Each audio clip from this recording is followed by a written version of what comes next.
Assalamualaikum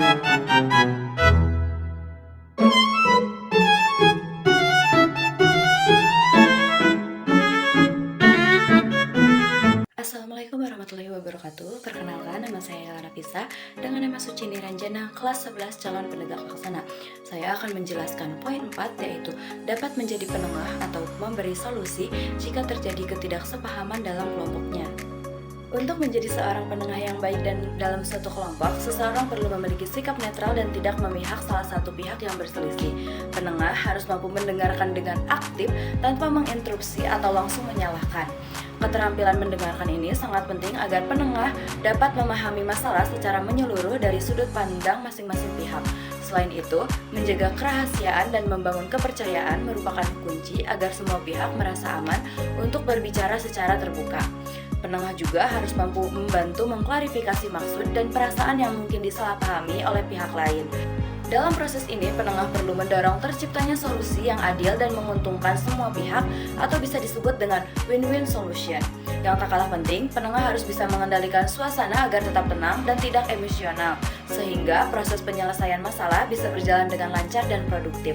Pendapat para ahli tentang penengah dalam sebuah permasalahan, menurut Morton Dutch teori konflik mengatakan bahwa peran pihak ketiga sangat penting dalam mencegah konflik destruktif dan menciptakan resolusi damai. Christopher Moore, ahli mediasi, menyatakan bahwa mediasi oleh penengah bisa meningkatkan pemahaman, kontrol dan atas hasil dan menjaga hubungan sosial. Menurut Profesor Dr. Sujono Sukanto, ahli sosiologi hukum, menurut beliau, penengah berperan penting dalam menjaga keseimbangan sosial di masyarakat. Ia menyebut bahwa dalam suatu konflik sosial, pihak ketiga seperti penengah diperlukan untuk menjembatani kepentingan yang bertentangan agar tidak menimbulkan disintegrasi sosial. Dan metode yang dilakukan untuk menyelesaikan masalah dengan adanya penengah, yang pertama ada mediasi. Penengah memfasilitasi komunikasi dan membantu pihak-pihak menemukan solusi sendiri. Selanjutnya ada negosiasi. Penengah mendorong kompromi antara pihak-pihak yang berselisih. Selanjutnya ada restorative approach. Penengah mengajak pihak-pihak berdialog secara terbuka untuk memahami dampak dan memperbaiki hubungan. Selanjutnya ada brainstorming bersama. Penengah mengarahkan diskusi kreatif untuk mencari jalan keluar bersama. Yang terakhir ada refleksi aktif, yaitu penengah mengulangi atau merangkum apa yang dikatakan masing-masing pihak agar tidak terjadi salah tafsir. Adapun penyelesaian masalah dalam suatu kelompok dilakukan melalui beberapa tahapan penting.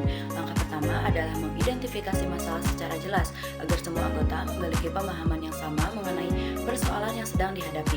Setelah itu dilakukan pengumpulan informasi dari berbagai pihak untuk mendapatkan gambaran yang objektif dan menyeluruh. Selanjutnya, kelompok perlu menganalisis akar penyebab masalah, bukan hanya melihat gejala yang tampak.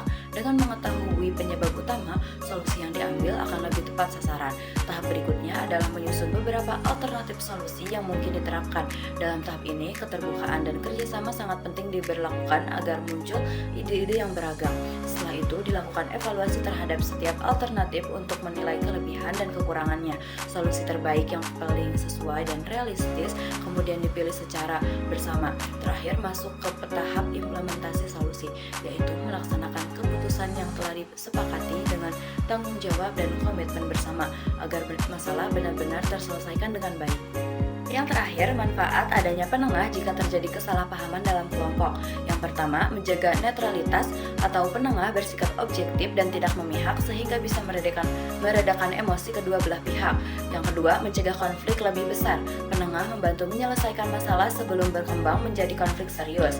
Yang ketiga, meningkatkan komunikasi. Penengah memfasilitasi komunikasi yang jelas dan saling mendengarkan antar anggota. Yang keempat, membangun kembali kepercayaan, membantu memperbaiki hubungan yang renggang akibat kesalahpahaman. Yang terakhir, menghasilkan solusi adil. Penengah bisa membantu menciptakan keputusan bersama yang diterima semua pihak.